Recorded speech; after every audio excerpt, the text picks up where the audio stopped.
Hitting revenue targets is hard and requires constant hustle. Last quarter's success is already forgotten. Learn the mindset and tactics of today's most successful revenue producers in B2B marketing and sales. We call this the revenue hustle.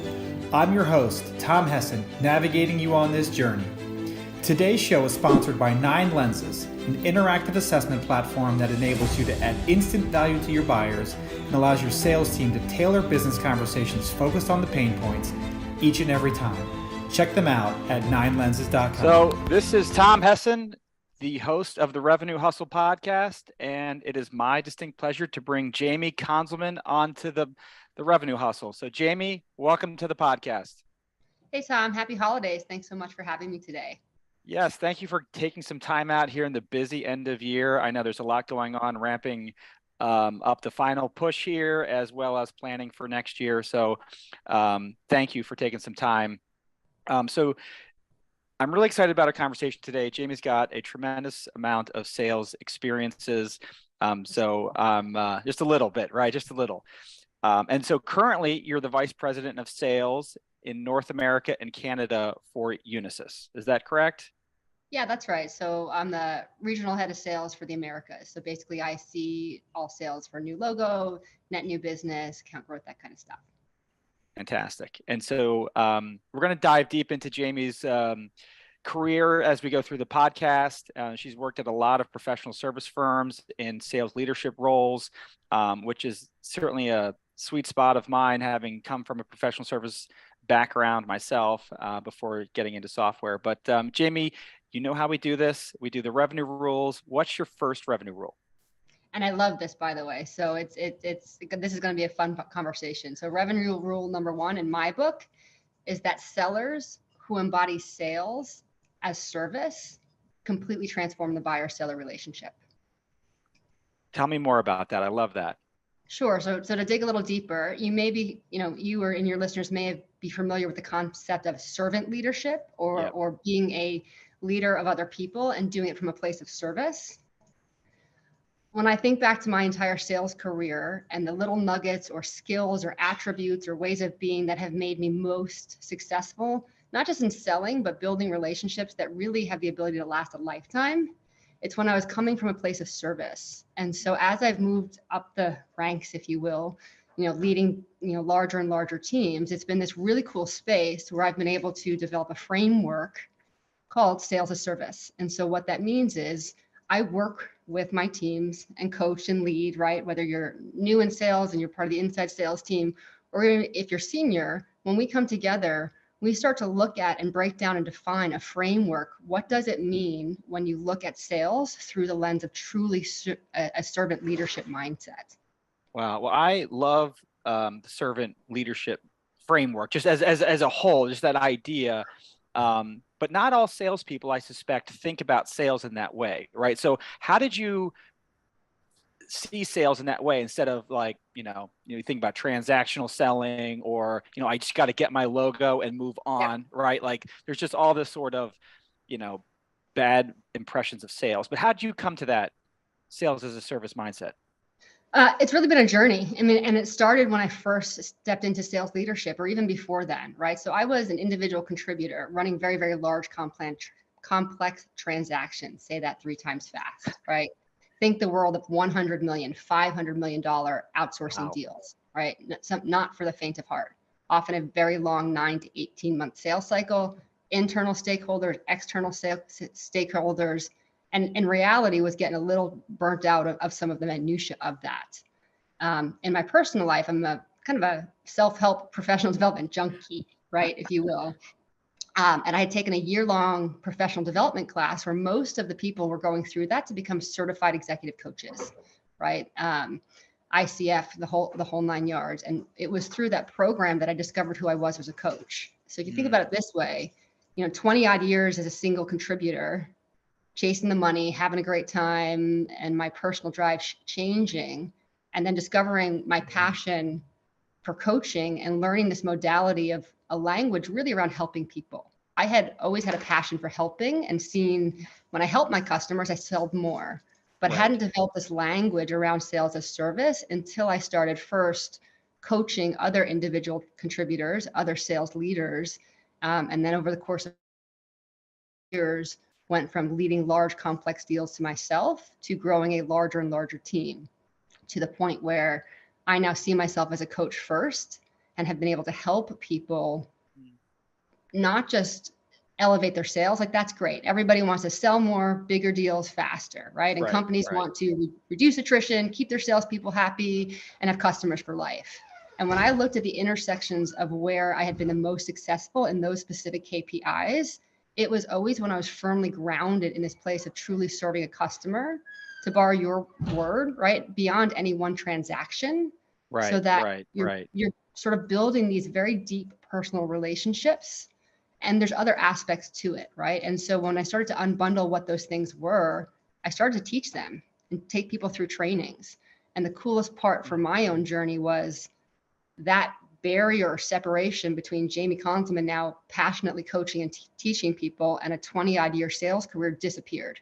And I'm now living and breathing a place where I get to coach and train others in really methods that have worked for me well, and this framework of sales as service, and then watch others step further into their own personal power and sell more deals faster at higher, total contract value, and have a lot more fun doing it. Right.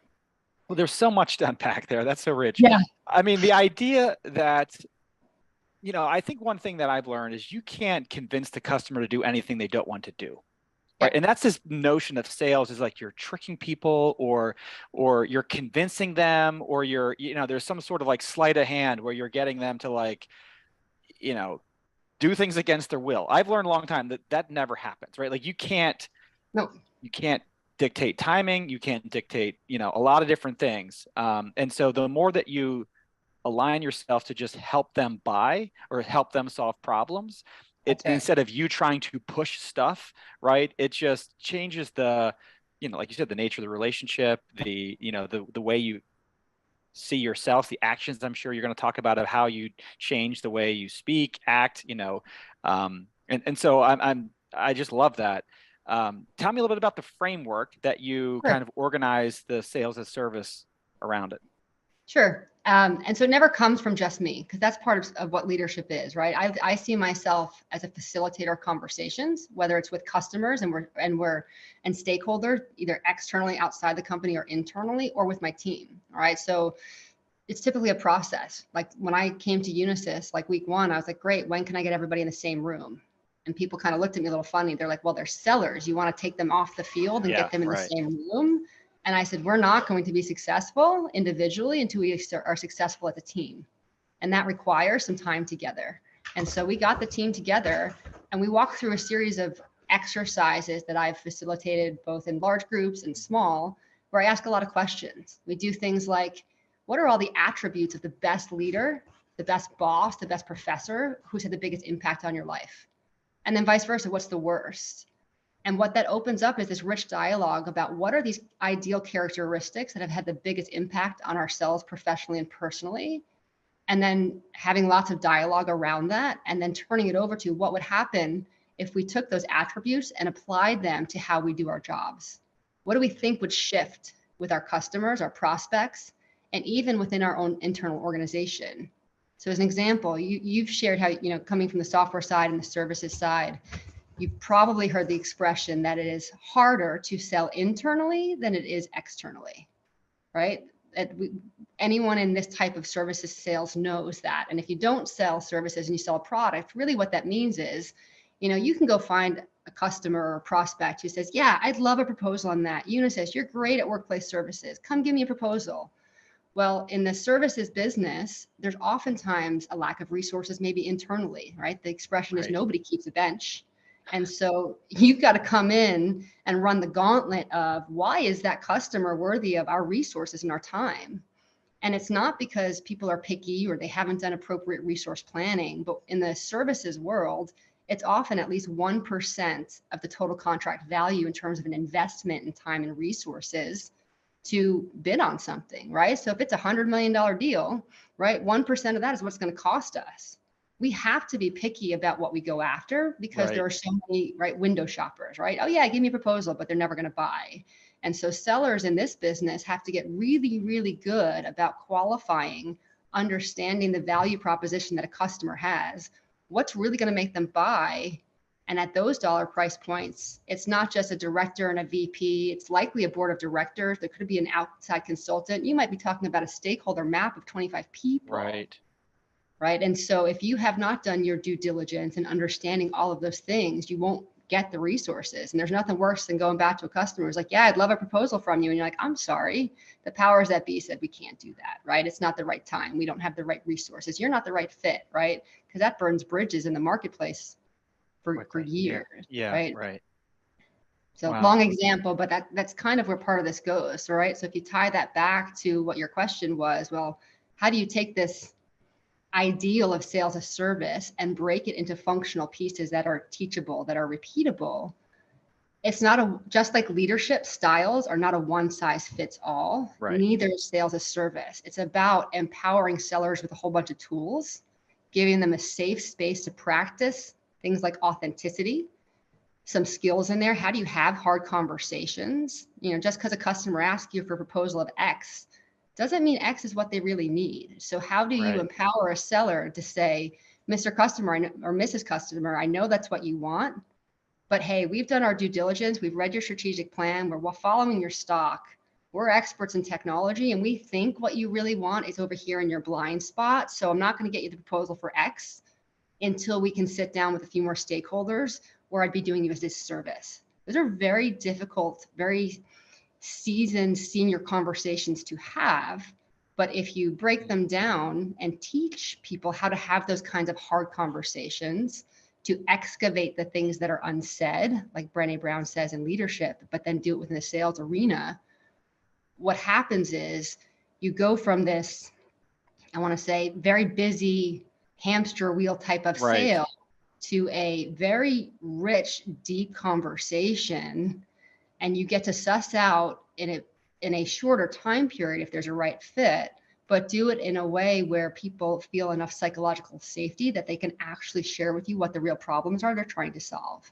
And that's not going to happen with a, wham, bam, thank you, man, here's my proposal, back and forth.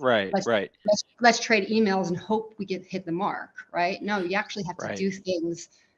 You have to slow down, right? You have to take a step back. Well, I think you started talking about like the internal and training of the sales rep, but then you brought in the customer and the implications of, getting them to open up, because you've now you built trust, right? That's you showed that you're authentic and you really do have their best interest at heart. Whether they agree with you or not is a whole nother conversation. But the fact that you're putting your neck out there and saying, I really do think you need this, this, and this, but you really, it's hard to describe in words if you don't have those sorts of conversations, like the rich, deep conversations you're speaking about, when the customer and you are aligned to go solve this problem together, right? You're able to, they see that you're working for them, right? Looking out for their best interest rather than, hunting the commission check, or, however you want to describe that. And it's just amazing. And when you can get to those places, you're probably texting them, right? They're texting you. Oh, absolutely. You're on a call with a group of people. They're texting you on the side. Like that sort of relationship just translates the entire interaction, because they know that you're working for their best interest, but it takes skill. It takes time to foster that. 100%. Right. And you asked me earlier what helped me kind of develop this model, and it's been so many different things over time.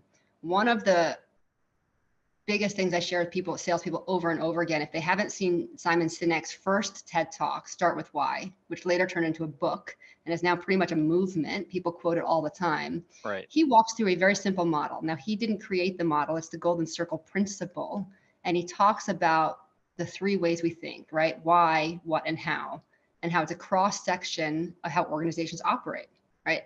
If you think about any organization in the world, most people know on the outside what they do, their job.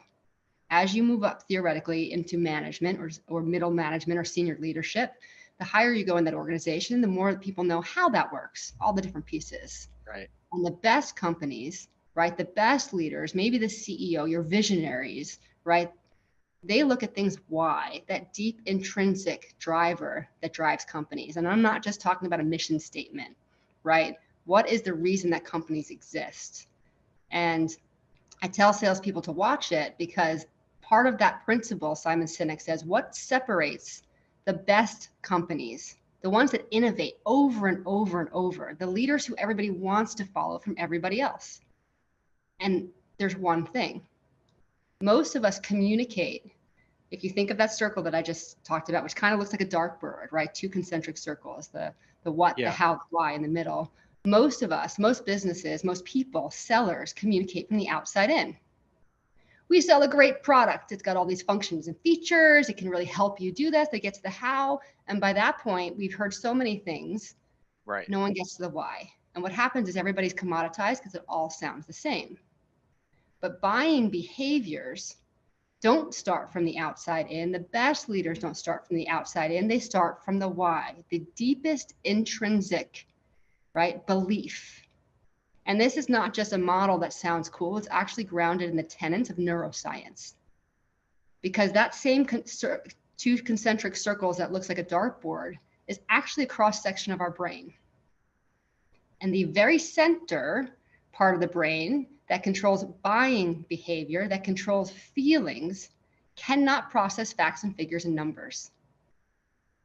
It's why when you like somebody or when you want to buy something, you're like, it just feels right. Mm-hmm. Right? That's science. That's the inside of your brain. We call it the gut, right? Or the intuition. Right, and we can right. talk about how they're connected. But to bring it back to the best companies, Sinek often uses the example of Apple. They are very crystal clear and they start from their why. Right. We believe in making innovative products that make people's lives better. Here's an iPhone. It does this and this. You want to buy one? And when you actually go through the companies that do that, something really interesting happens. You feel it. You're like, yeah, I want that. Now, if they said, hey, here's a plastic box with lots of buttons and you can put apps on it and we change it in different colors and we're going to have to put a new operating system on it every month. It's $1,400. You want one? No. Right. And so when I take that model and I started teaching it, just watch TED Talk. It's 13 minutes. If it resonates, get the book, right? And if you book resonates, then take every one of your pitches and your client decks and the way you speak to customers and flip it. Stop showing the slides with a million different things on it that nobody's going to remember. Most companies today, many public companies grow through acquisition. When I was at my previous company, there'd been 30 acquisitions in 5 years. Sellers would go into customers and be like, look, we're smart. Right. We have an M&A department. And today you're going to talk to me and I'm from this one. Tomorrow you're going to talk to this. And then like eventually the customers would go, who are you? I just wanted to talk to Atta. Right. But if you forget all of that, the hows and the whats, and you come in and you say, we believe technology powers progress. I've looked at your 10K. I've looked at where you're missing in the elements. And I think I can help you get there by these 3 things. Can we have a meeting? It completely transforms the way you're having a conversation. You know, the Zig Ziglar back in the day said people buy from their friends, right? People buy from people they like.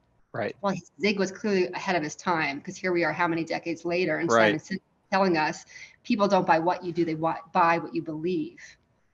And what you believe is grounded in why you do it. And when you wrap around why you do something from an authentic place of trying to serve, meaning I'm not here trying to make my quota, but I've invested time in getting to know you, to getting to know your company, and I am here to help you with potential solutions. Now you're speaking the language of service, and you may not get that sale in that moment, but I guarantee you will establish a relationship that is built on trust, and that trust can last a lifetime. Yeah.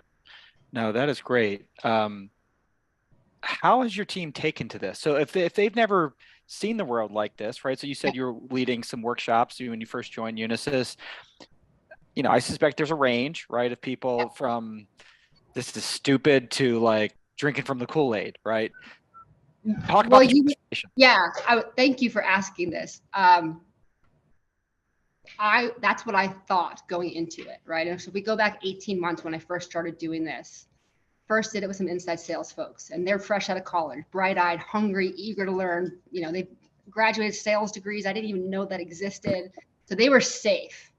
but I was nervous because I had not shown myself and my beliefs in the corporate setting in that way, and they loved it. I was like, this is great.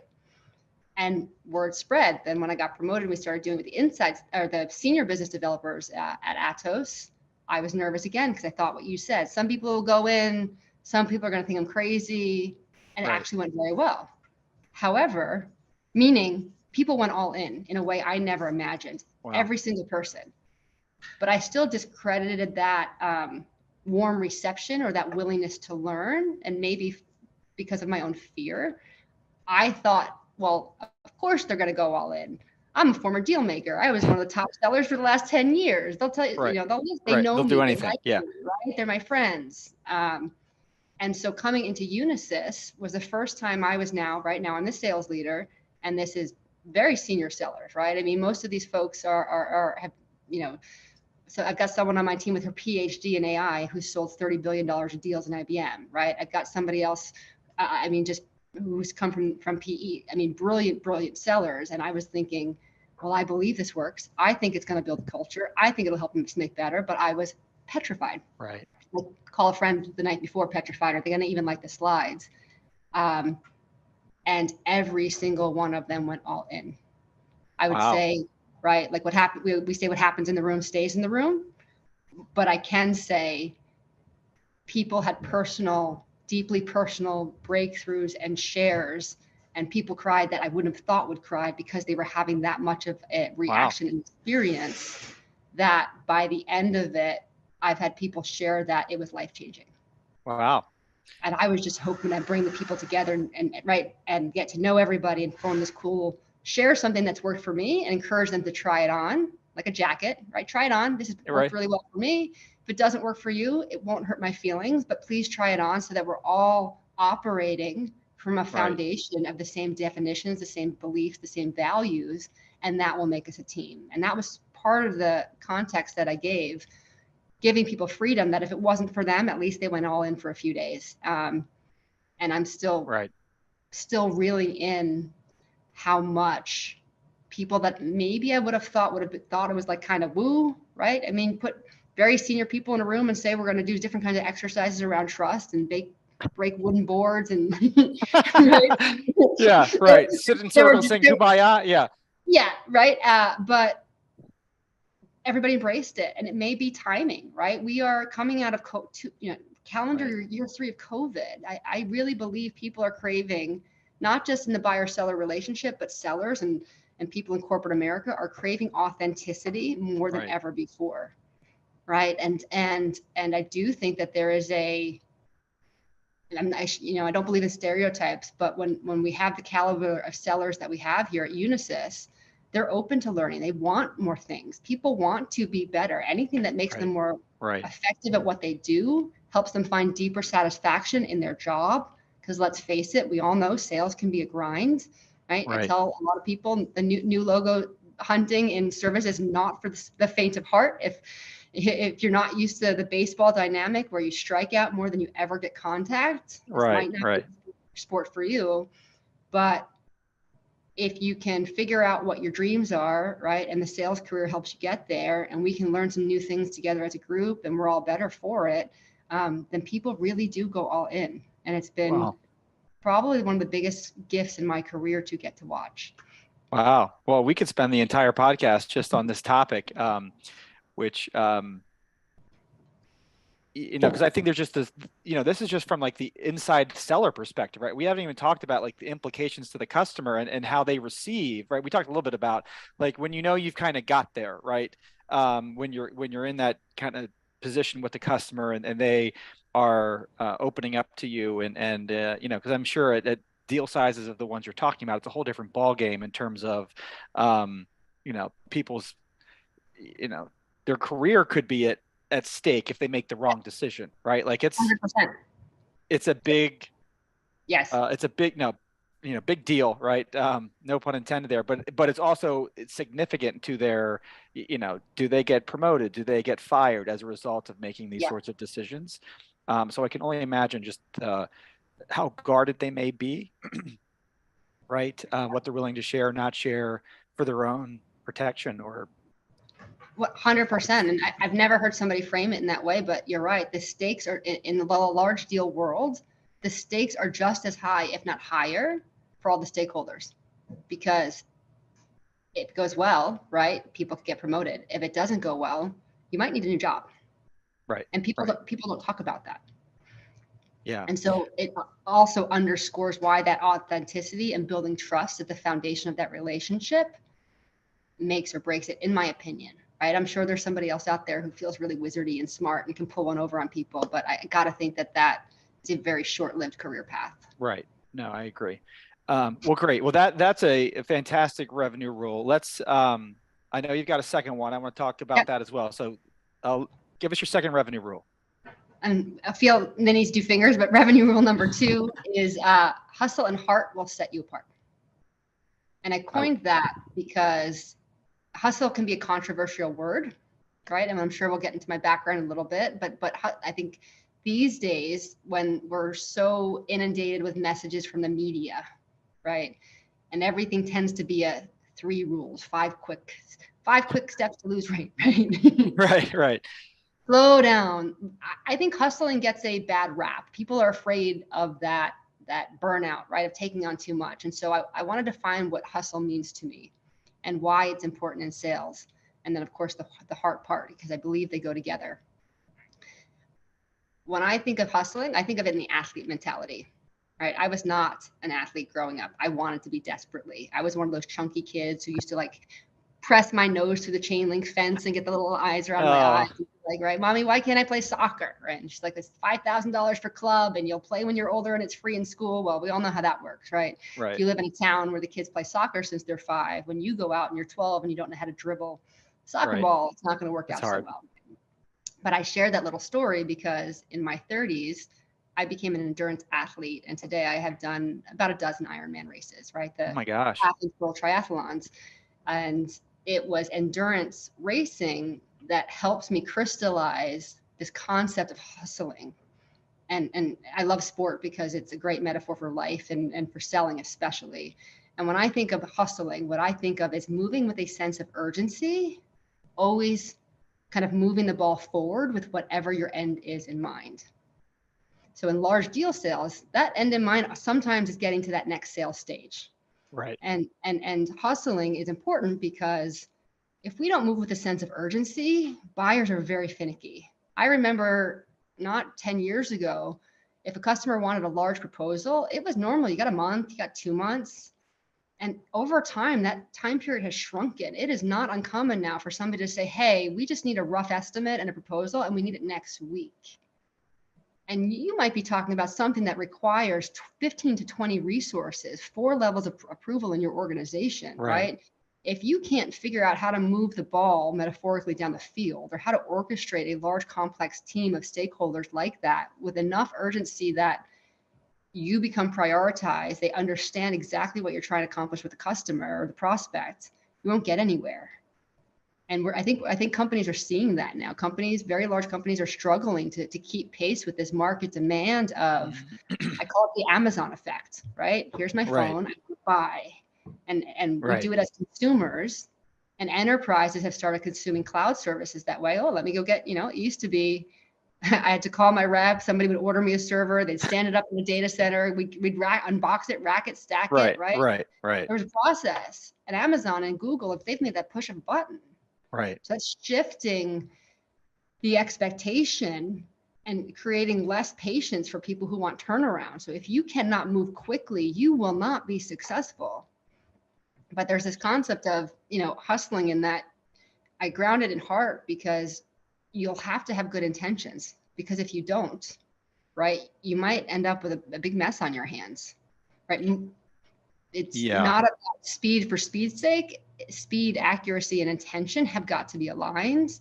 And that's a tough thing to pull off. I mean, I don't care if you're just selling one piece of software, right? Or a certain single product, single service, or something complex. The agility that is needed to keep pace with today's business, I think, is underestimated by a lot of this, I'm not going to say media noise, but a lot of this different perceptions or different interpretations of what this word hustle means. Yeah. Because I think, again, we're the revenue hustle here. And I think the idea that hustle equals urgency, I think I don't know that I've heard it described that way. So I do love that. And because, most times hustle feels like I got to make 1,000 cold calls today. I have to stay up from 10 from sun up till midnight, grinding my way through everything that I need to grind through. And I'll do it every day, 7 days a week, and I may die as a result. Right. Like that's I think what the connotation is. And you're not saying that. I think the urgency is, the customer has urgency. We have to match or exceed their expectations as it results to urgency. That's right. And in your world where it requires a lot of different opinions to put the proposal together and approvals, you've got to get the machine to move. At Yeah. least in software, and a lot of times, again, the deals aren't that complex. So you can, operate a little bit more autonomously, whereas you've got to get, a lot of different people and resources and everything else kind of plugged into that. So I really like that idea of hustle is urgency. And I say that to my team as a small company is like, people choose to work with small companies for a couple of reasons. One, we can be more innovative, Yep. and we move a whole lot faster. So we can't for a second take our foot off the urgency. If they email us, call us, like they expect a response sooner than, sending it into the corporate portal of, support at some big co.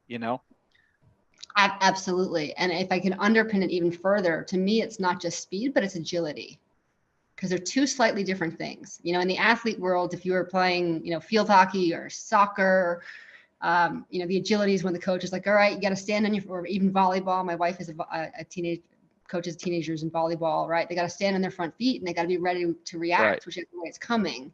And so what that means applied in the services world is, right, perhaps customer wants X. And the way all of your stakeholders interpret X is they're price shopping. That's not really, they don't really want X. They're just wanting a proposal, right? There's all of these different interpretations of that one thing. Yeah. And your job as salesperson is to know, right? Well, is that really X? And if it is really X, how do I get all of these other stakeholders on board? And that takes that hustle and agility, because you have to be able to reposition, right, what that means and get their buy-in, even just to move forward.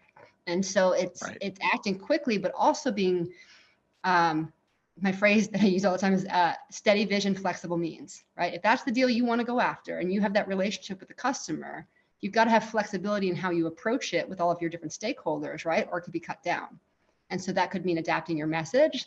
That could mean, planting the seed with these different people before you go back to find out that X is, right? There's nothing better sometimes than, the finance guy says, well, we're not doing it unless they say X. You're like, great, I'm having that meeting today. Come and join me and hear it from them directly, right? So you're constantly selling on both sides, but having speed and agility as your underpinning, right? While you are steady in your vision, but flexible how you get there. No, that's great. And, I think that it goes with the heart, because I think it kind of goes back to what you're talking about, the service, right? Like service is, heart led at the end of the day, right? You're putting other people ahead of yourself, right? Their intentions and goals ahead of my own, right? And is that the right interpretation? Kind of that heart and service all kind of coming together? 100%. It's intention, it's integrity, and it's caring. One of my favorite Maya Angelou quotes said, people will never forget what you said. People will forget what you said, People will forget what you said. They will forget what you did, but they will never forget how you made them feel. Yeah. That feeling, that intrinsic goodness, that's heart. And if I apply that to sales as service, right, and leadership, there's just like there's an infinite way you can sell, there are an infinite number of definitions and models of leadership. One specific model that I love by Charles Feltman defines a model for trust, and it's based on 4 factors. And of the 4 factors, which I won't going to go through the whole thing right now, he says if any 3 of those are missing, but caring is there, trust can remain. People want to know that you care, whether it's your prospect, whether it's a team, whether it's a colleague.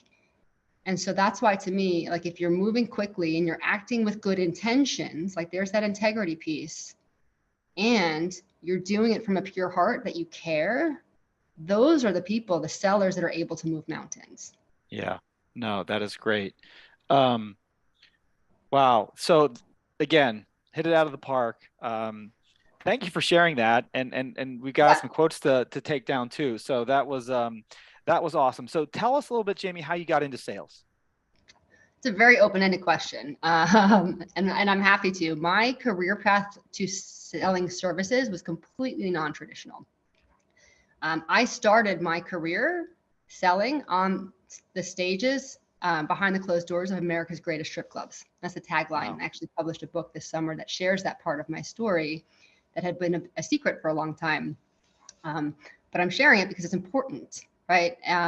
Many people would hear my story of, graduate high school at 16, scholarship kid early, hard charging on my way to vet school, and I lost my academic scholarship. And, dancing allowed me to stay in college, but I don't do anything small. So I didn't just stay at the local club as a house dancer going through school. I ended up finding a mentor. She was North America's most published centerfold at the time.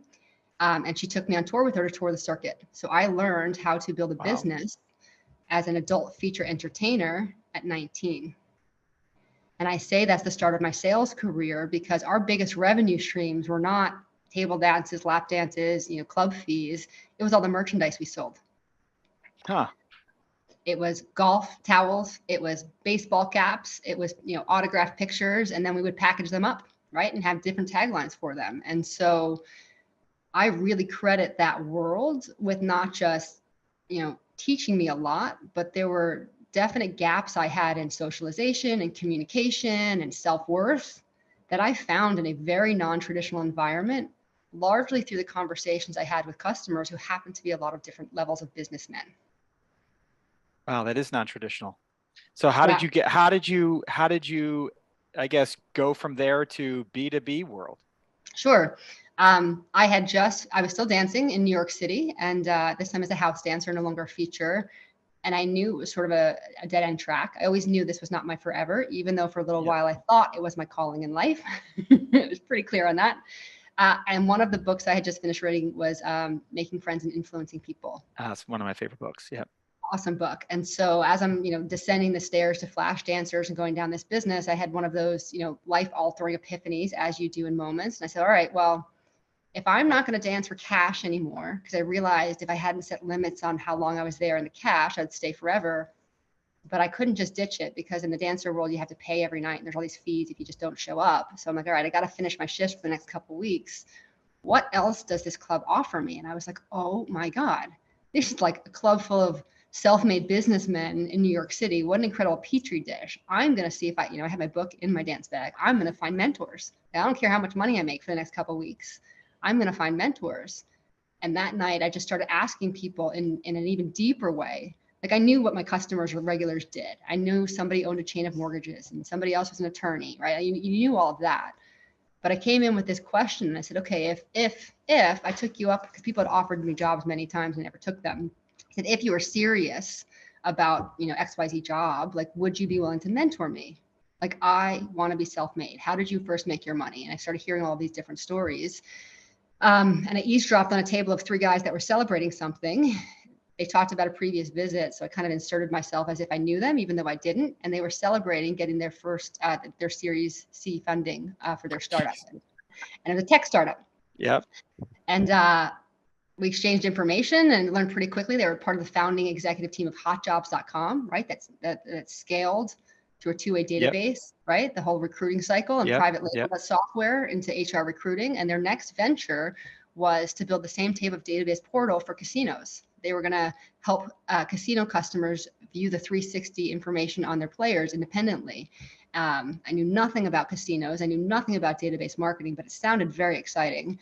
And so I said, I want to intern for you. And they said, great, show up tomorrow at 9 a.m. And so I worked my shift that night, went home and quickly Googled interview appropriate tire. Didn't get it quite right. Because living in New York City, there's all these places in the garment district that sell clothes, like sample clothes. Yeah. I was like, I know, I'll go there and get a sample suit. Only years later did I realize that sample suit was probably more appropriate for mother of a bride in a Spanish wedding than an interview. Blue rhinestones and all went Oh, in. wow. And that was it, right? So I became employee number 3 at a database marketing startup in New York City, and then got the opportunity for the next 6 years as they grew and scaled to take on bigger and bigger roles, working under a group of CIOs who had formerly come from the tech world, right? So that was my first, if you will, business job.